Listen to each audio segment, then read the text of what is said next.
নমস্কার বন্ধুরা, শুভ সন্ধ্যা। তোমাদের সবাইকে তাপসী সোম কিচেনে স্বাগত। ভিডিও শুরু করেছি একদম সন্ধ্যার থেকে। দেখো আমার মেয়ে সন্ধ্যা দিচ্ছে, তারপরে চলে এসেছি কিচেনে। আজকে ভিডিওটা একটু অন্যরকম হবে। আজকে আমার ঘরকন্যার কাজ তো নিশ্চয়ই দেখাবো, তার সঙ্গে একটা নতুন জিনিস দেখাবো। আমার এই 26 বছরের পুরনো রংচটা কিচেনটাকে কি করে আমি মোটামুটি একটা সুন্দর লুক দিই।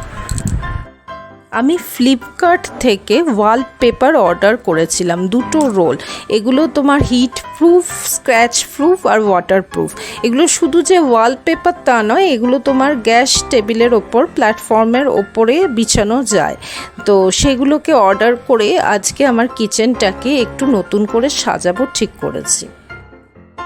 আগে প্ল্যাটফর্মটাকে খুব পরিষ্কার করে মুছে নিলাম, কারণ একদম মসৃণ না হলে যদি পেপারগুলো না ধরে, পেপারগুলো লাগানো বেশ ঝামেলা জানো তো। এমনি কিছু না, ওই আঠাটা উঠতে চায় না। আঠা যে পেপারটা দেওয়া থাকে তলায়, সেই পেপারটা এত স্টিক হয়ে যায় যে তুলতে গেলে বেশ অসুবিধা হয়। তারপরে মেয়েই বুদ্ধি দিল, মা তুমি এক কাজ করো, আঙ্গুলে একটু একটু জল লাগিয়ে লাগিয়ে তোলো। তাতে দেখলাম দিব্যি সুন্দরভাবে উঠে গেল। তারপরে সেট করে কেটে মাপ মতন নিয়ে তারপরে আমি পেপারগুলোকে বসিয়েছি। দেখতে কাজটা সহজ মনে হলেও করতে কিন্তু আমার প্রায় ঘন্টা দেড়েক লেগে গিয়েছিল। এই যে দেখতে পাচ্ছ দুটো রোল নিয়েছি, এগুলো কিন্তু বেশ বাজেট ফ্রেন্ডলি, মোটামুটি অল্প পয়সার মধ্যেই কিনে নেওয়া যায়, সেরকম কিছু পকেটে টান পড়ে না। আমার এই রান্নাঘরটার বয়স হলো 26 বছর।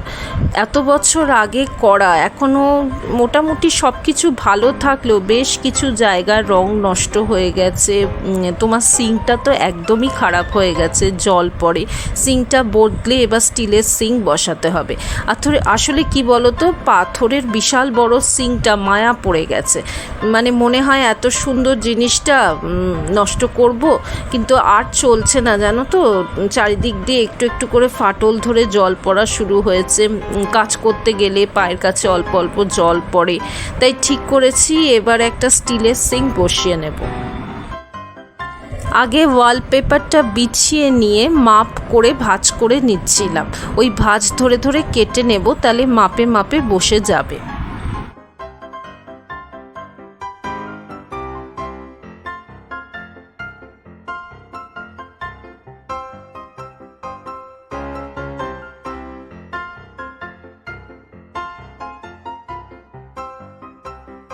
আসলে কি বলো তো, কিচেনটা তোমাদের দেখাতে আমার খারাপ লাগে। এমনি তো একটু আলো কম, তার উপরে আবার প্ল্যাটফর্মের অবস্থাও ভালো নয়, সিঙ্কটাও খারাপ হয়ে গেছে।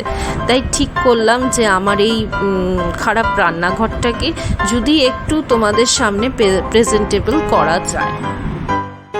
সবই ভালো, খালি পেপারের তলায় যে কাগজগুলো দিয়েছে সেগুলো তুলতে গিয়ে বেশ অসুবিধা হচ্ছিল। আবার যদি সবটা একসঙ্গে টেনে তুলি তাহলে আবার পেপারগুলো স্টিক হয়ে কুচকে কুচকে যাচ্ছে, তখন আবার ছাড়ানো মুশকিল হয়ে যায়।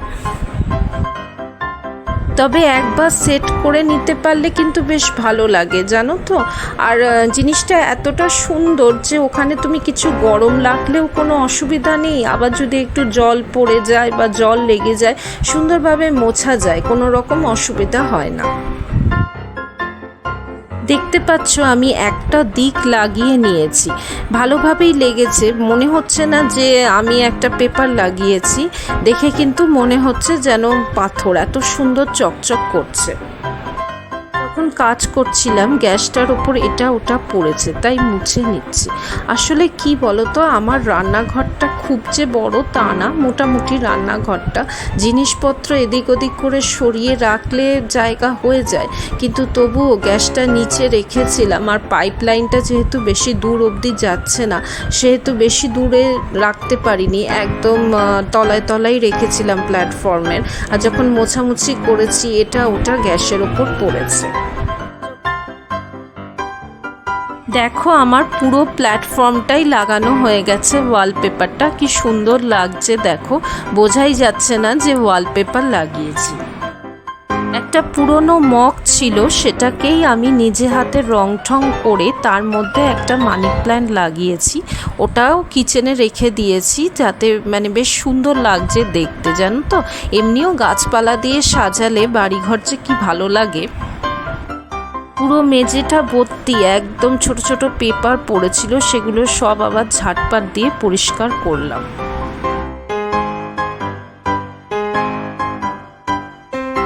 এখন চলে এসেছি রাতের রান্নাবান্নার জোগান করতে। আসলে কি বলতো, কালকে রিস্মিতার স্কুলে একটা কুকিং কম্পিটিশন আছে, সেই জন্য কিছু বাড়ির থেকে রান্না করে নিয়ে যেতে হবে। তা আমি ওকে বললাম যে আমি তোকে চিকেনের সফেদ কোরমা করে দেব। তো মেয়েটাকে বলে ফেলেছি, সেই জন্য তাছাড়া কম্পিটিশনেরও তো একটা ব্যাপার রয়েছে, এনার্জি আর লাগছিল না জানো তো, করতে গিয়ে বেশ কষ্টই হয়ে গেছে আর অনেকটা সময় লেগে গেছে। তাও যখন বলে ফেলেছি তখন আমি তো করে দিতেই হবে, তো সেইটারই জোগান করছিলাম। ওদিকে তোমাদের দাদাভাই আবার বলছে যে তুমি এত রাত করলে, আজকে এগুলো না করলেই পারতে, দেখো তো কত রাত হয়ে যাচ্ছে। রাত কিন্তু সাংঘাতিক কিছু বেশি হয়নি, না 9:30 বাজে। তো তোমাদের দাদাভাই তো প্রায় 9টার সময় অফিস থেকে ফিরলো, সমস্ত জিনিসপত্র তখনই নিয়ে এসছে। তো যোগানটা থাকবে, তারপর তো হবে। তো যাই হোক, কথা না বাড়িয়ে কাজ করছি, চুপচাপই কাজ করছিলাম, কারণ এখন কথা বলতে গেলে রাগারাগি হয়ে যাবে, বুঝতে পেরেছো। তা সেই জন্যেই চুপচাপই কাজ করে নিচ্ছি। রিফাইন্ড অয়েল দিয়ে সফেদ কোরমাটা করব, একটু পেঁয়াজ ভেজে নেবো, তার আগে একটু গরম মশলা আর তেজপাতা ফোড়ন দিয়ে। রান্নাটা কিন্তু একদম সাদা হয়, হলুদ পড়ে না। আর তোমরা দেখে নাও কিভাবে করছি।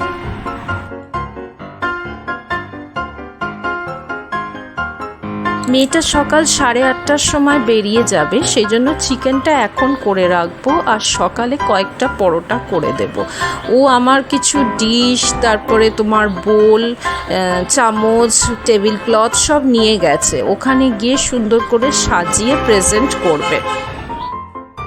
ওদের স্কুলে মাঝে মধ্যেই এই ধরনের কম্পিটিশন হয়। আসলে মেয়েটা আমার তোমার অ্যাডিশনাল সাবজেক্ট হিসেবে হোম সায়েন্স নিয়েছে, যার ফলে রান্না বান্নার ব্যাপারটা এসেই যায়। রিস্মিতা নিজে কিন্তু ভালো রান্না করতে পারে, ওর হাতের স্যান্ডউইচ কিন্তু দারুণ সুন্দর হয় জানো তো। এখন অবশ্য আর সেগুলো করবার মতনও সময় পায় না, যেহেতু এইটা ফাইনাল ইয়ার, সেই জন্য। কিন্তু স্যান্ডউইচ ভীষণ ভালো বানায়। তাছাড়া তোমার কুংপাও চিকেন একবার ও স্কুলে বানিয়েছিল, সেটাও খুব সুন্দর বানিয়েছিল। এইরকমই ছোট ছোট কুচকাচ রান্না, যেমন একটু চাউমিন, একটু স্যান্ডউইচ, একটু তোমার এই ধরো অমলেট, এইগুলো কিন্তু রিস্মিতা মোটামুটি শিখে গেছে। মেয়ে সন্তান বলো আর ছেলে সন্তান বলো, রান্না বান্নাটা একটু শিখিয়ে রাখতেই হয়, কখন কি পরিস্থিতিতে থাকে। এখন তো সবই বাইরে বাইরে চলে যাওয়া, হোস্টেলে থাকা, তখন একটু নিজে রান্না জানলে সুবিধা হয়, অন্তত নিজেরটা নিজে করে নিতে পারে। তাছাড়া আমার যখন শরীর খারাপ থাকে তখন মেয়েটা মোটামুটি কাজ চালিয়ে নেওয়ার মতন চলতে পারে। বরং বলতে গেলে তোমাদের দাদাভাই সেভাবে রান্না পারে না, ম্যাগি, চা আর চাউমিন, ব্যাস, এর বাইরে দাদাভাইকে দিয়ে কোনো রান্না হয় না। এমনকি তোমার প্রেশার কুকারে ভাত বসানো, সেটুকুও দাদাভাই পারে না। আসলে কি বলতো, আমার ননদার শাশুড়ি কোনোদিনই তাদের ছেলেকে, ভাইকে হাতে করে কিছুই করতে দেয়নি, সেই জন্যই সেভাবে কিছু শেখেনি।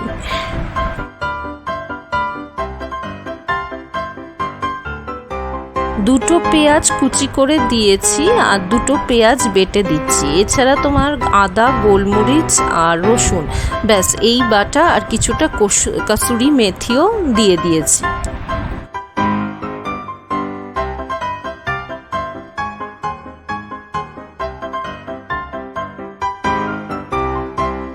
পেঁয়াজ বাটাটা কষানোর পর দিয়ে দিচ্ছি কিছুটা গুঁড়ো দুধ। 1 প্যাকেট গুঁড়ো দুধ নিয়ে এসেছিল, এই 10 টাকার আমুলের একটা প্যাকেট, তার হাফ প্যাকেট এখন দিচ্ছি আর হাফ প্যাকেট পরে দেব।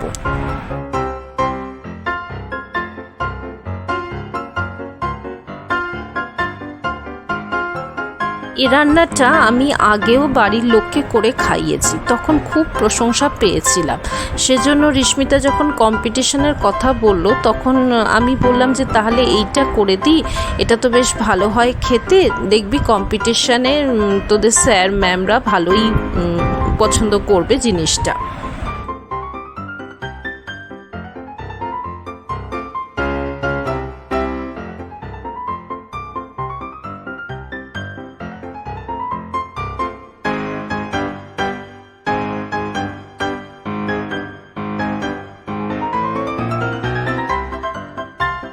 মাথায় চাপ নিয়ে রান্নাটা করছি জানো তো, মানে আরেকটু সময় পেলে ভালো হতো। আসলে রাতটাও হয়ে গেছে, আমরা সাধারণত 9:30টার মধ্যে ডিনার করে নিই, কিন্তু আজকে বেজে গেছে 10টা 10। তো সেই জন্য একটু তাড়াই করছিলাম, চিকেন হতেও তো একটু সময় নেয়। কিছুটা দই দিয়ে দিচ্ছি, দই দিলে চিকেন তাড়াতাড়ি নরম হয়ে যায়, আর তাছাড়া সাফেদ কোরমা তো দই তো দিতেই হয়।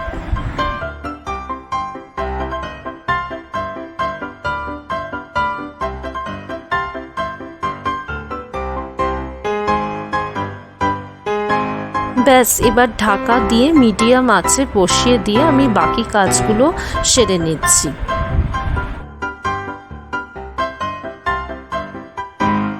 আদা রসুন আর গোলমরিচের পেস্ট দিয়ে দিচ্ছি। রান্নাটা সেরকম একটা ঝাল হয় না, ঝাল দিতে গেলে একটু শুকনো লঙ্কা ফাটিয়ে দিলে ভালো হয়, কিন্তু আমি আর শুকনো লঙ্কা দিইনি, এটাতে কাঁচা লঙ্কা একদমই পড়ে না।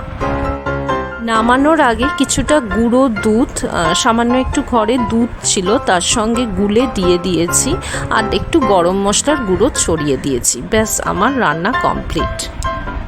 ডিনারের পর আমি আমার কাবার্ডের যে দুটো দরজা রয়েছে সেগুলোকে কালার করে নিচ্ছিলাম। রঙটা ঘরেই ছিল, আমি নিজে হাতেই রং করে নিচ্ছি। রঙগুলো একদম ফেড হয়ে গিয়েছিল, খুব বাজে লাগছে।